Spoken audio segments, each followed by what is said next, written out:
அண்மை செய்தியை பார்த்து வருகிறோம். 3 கோடி ரூபாய் சொத்து சேர்த்த வழக்கில் அமைச்சர் எம்.ஆர்.கே. பன்னீர்செல்வம் மற்றும் குடும்பத்தினரை விடுவித்த உத்தரவு ரத்து செய்யப்பட்டிருக்கிறது. குற்றச்சாட்டுகளை பதிவு செய்து விசாரணையை 6 மாதங்களில் முடிக்க கடலூர் சிறப்பு நீதிமன்றத்திற்கு சென்னை உயர்நீதிமன்றம் உத்தரவு பிறப்பித்திருக்கக்கூடிய அந்த அண்மை செய்தியை பார்த்து வருகிறோம். இதுகுறித்த விவரங்களோடு இணைகிறார் எமது செய்தியாளர் மதியழகன். இந்த வழக்கு குறித்தான விவரங்களை வழங்கலாம்.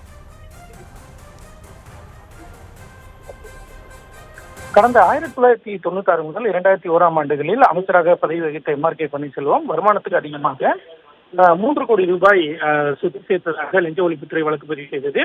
எம்.ஆர்.கே. பன்னீர்செல்வம் அவரது மனைவி மற்றும் மகன் மீதான இந்த வழக்கை விசாரித்த கடலூர் நீதிமன்றம் எம்.ஆர்.கே. பன்னீர்செல்வம் உட்பட 3 பேரையும் வழக்கில் இருந்து விடுவித்து உத்தரவு பிறப்பித்தது. இதனை எதிர்த்து லஞ்ச ஒழிப்புத்துறை தரப்பில் சென்னை நீதிமன்றத்தில் மறு ஆய்வு மனு தாக்கல் செய்யப்பட்டது. இந்த மனுவை விசாரித்த நீதிபதி பி. வேல்முருகன் முன் விசாரணைக்கு வந்த பொழுது லஞ்ச ஒழிப்புத்துறை தரப்பில் வழக்கில் முதல் தகவல் அறிக்கை குற்றப்பத்திரிகை மேற்கோள் காட்டி வாதங்கள் முன்வைக்கப்பட்டன.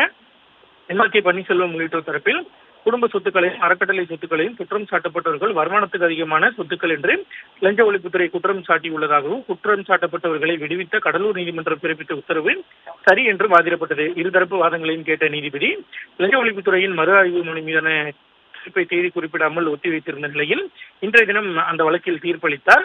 அப்பொழுது அமைச்சர் எம்.ஆர்.கே. பன்னீர்செல்வம் மற்றும் அவரது குடும்பத்தினரை சொத்து குவிப்பு வழக்கிலிருந்து விடுவித்து கடலூர் நீதிமன்றம் பிறப்பித்த உத்தரவை ரத்து செய்து உத்தரவிட்டு இருக்கிறார். மேலும் அமைச்சர் உள்ளிட்டோருக்கு எதிராக குற்றச்சாட்டுகளை பதிவு செய்து 6 மாதங்களில் விசாரணை முடிக்கும்படி கடலூர் சிறப்பு நீதிமன்றத்திற்கு நீதிபதி உத்தரவு பிறப்பித்திருக்கிறார்.